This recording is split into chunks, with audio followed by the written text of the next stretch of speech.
দুর্গাপূজা নামটা শুনলেই বুক কেঁপে ওঠে। ঢাকের বাজনা, কাশফুলের দোলা, কুমোরটুলির ব্যস্ততা, সব মিলিয়ে এক উৎসবের আবহ। কিন্তু জানেন কি, মা দুর্গার মূর্তির মাটিতে এক অদ্ভুত জিনিস লাগে। হ্যাঁ, আমি এটার কথা বলছি, বেশ্যাখানার মাটি। কেন লাগে এই মাটি? এটা কি শুধুই প্রথা, নাকি এর পেছনে আছে কোনো গভীর রহস্য? শোনা যায় বহু শতাব্দীর আগে দেবদেবী পূজা ছিল রাজাদের প্রথা। তখন দুর্গাপূজা হতো রাজপ্রাসাদে। এক পুরোহিত স্বপ্নে দেখলেন মা দুর্গা বলছেন, আমাকে সৃষ্টি করতে হবে সব মানুষের মাটি দিয়ে। সেই মাটি চাই যেখানে সমাজের পবিত্র আর অপবিত্র সব একসঙ্গে মিশে গেছে। তখন থেকেই প্রচলন শুরু হলো, 4 প্রকারের মাটি নেওয়া হবে: গঙ্গা তীরের মাটি, গরুর খুরের মাটি, চণ্ডালের বাড়ির মাটি এবং বেশ্যাখানার মাটি। এখানে এক দার্শনিক অর্থ লুকিয়ে আছে। বেশ্যাখানার মাটি মানে সমাজের যাদের আমরা সবচেয়ে বেশি অবজ্ঞা করি, তাদের পায়ের ধুলো মা দুর্গার শরীর লাগে। যেন মা বলছেন, আমি কারোর বিচার করি না, আমি সবার মা। কিন্তু এটুকুই কি কারণ? অনেক গবেষক বলেন বেশ্যাখানার মাটি আসলে এক ধরনের প্রতীক। সেখানে মানুষ তাদের কামনা, বাসনা,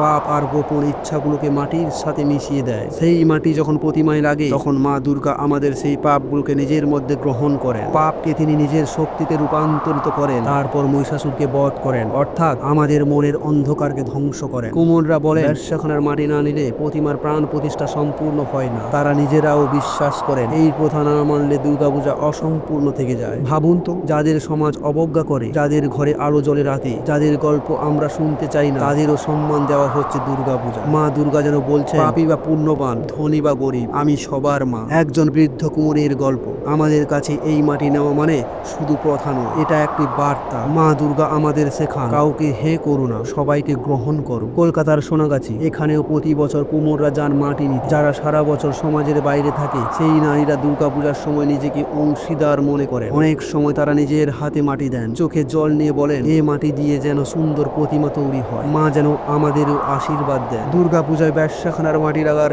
এই রীতি আজও বেঁচে আছে। এটা আমাদের মনে করিয়ে দেয়, মা দুর্গা কেবল মন্দিরে নন, তিনি আছেন প্রতিটি গলিতে, প্রতিটি ঘরে, প্রতিটি মানুষের মধ্যে। তিনি আমাদের শেখান মানবতাই সর্বোচ্চ ধর্ম। তাহলে এবারে দুর্গাপূজায় প্রতিমা দেখার সময় একবার ভেবে দেখবেন, মা দুর্গার শরীরে যে মাটি লেগে আছে, সেটা সমাজের সেই কোণ থেকে এসেছে যাকে আমরা প্রায় ভুলে যাই। আর মা আমাদের শিখিয়ে দেন, কাউকে ভুলে যেও না, সবাই তোমার নিজের। তাই তো সবাই বলো জয় মা দুর্গা। আর ভিডিওটি এখানেই শেষ করছি। যদি ভালো লাগে তাহলে একটি লাইক করবেন, আর হ্যাঁ, চ্যানেলটিকে সাবস্ক্রাইব করে পাশে থাকবেন, কারণ এর পরে বানিয়ে আসি এমন একটি ঐতিহাসিক ভিডিও। ততক্ষণ ভালো থাকবেন, সুস্থ থাকবেন।